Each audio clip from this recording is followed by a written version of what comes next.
The wind howled across the empty plains, carrying dust and the scent of coming rain. The ranch stood alone beneath a fading crimson sky, its wooden beams creaking like they held secrets too heavy to speak. She stood at the gate, her small suitcase clutched tightly in trembling fingers. Clara had nowhere else to go. Her father's debts had swallowed their family home, and the distant relatives who once promised kindness had turned their backs. The only offer left was this place, a job at a remote ranch owned by a man people rarely spoke about. They called him quiet. Some called him cold. They called him the silent lone rancher. The barn door slid open with a heavy scrape. He stepped out, tall and broad-shouldered, hat shadowing his face. His name was Cole Turner, though few dared to use it. His boots crushed gravel as he walked toward her, stopping a few feet away. "You're late," he said calmly. "The bus broke down," she whispered. His eyes studied her, not unkindly and just measuring. He took her suitcase without another word and turned toward the house. Clara followed, unsure whether she felt safer or more afraid. Inside, the ranch house was simple but clean. A fire crackled in the stone fireplace, warming the wooden walls. It didn't feel like the lonely place she had imagined. She swallowed and asked the question that had been weighing on her mind since she stepped off the bus. Where do I sleep?" The words came out smaller than she intended. Cole paused. For a moment, the only sound was the fire snapping and the wind outside. Clara felt foolish for asking. Perhaps she would be sent to the barn loft or a cold storage room. Instead, Cole walked toward the hallway. He stopped at a door and slowly pushed it open. The room inside was warm, with a soft bed neatly made. Quilts folded carefully at the foot. He stepped in and pulled back the thick wool blanket. "You'll sleep here," he said simply. Clara blinked. "But this looks like my wife's room," he finished quietly. The air changed. She noticed a framed photograph on the dresser, a smiling woman standing beside. Cole in brighter days. Fresh flowers rested beneath it.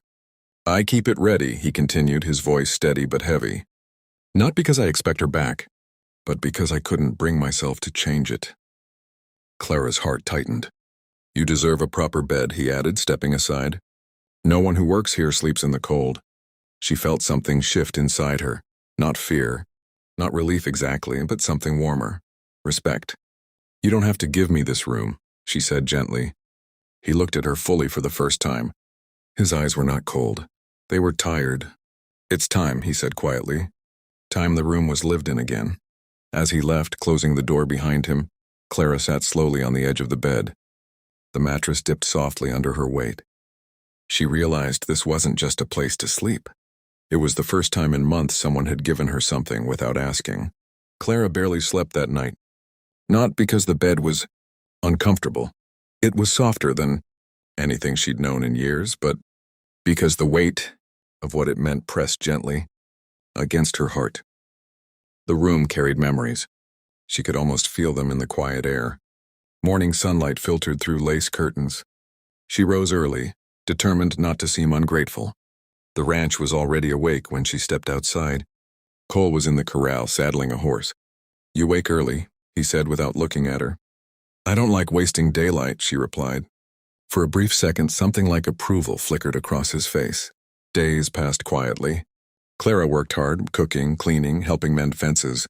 She never complained.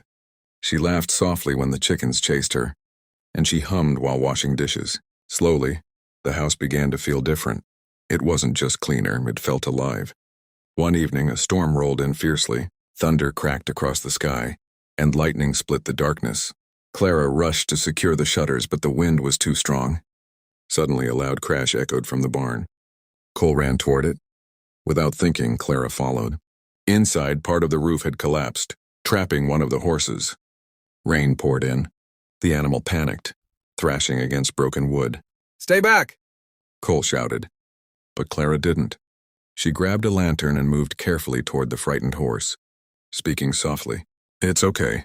Easy now." Her calm voice cut through the chaos. The horse stilled enough for Cole to pull the debris away.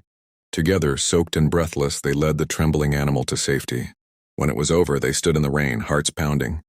"You could have been hurt," Cole said, his voice rough, not angry but shaken. "So could you," she answered. Lightning flashed again, illuminating the truth in their eyes.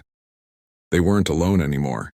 Later, as they sat by the fire to dry off, Cole spoke, really spoke, for the first time. She died 3 winters ago, he said quietly. Fever took her fast. After that, I stopped letting anyone get close.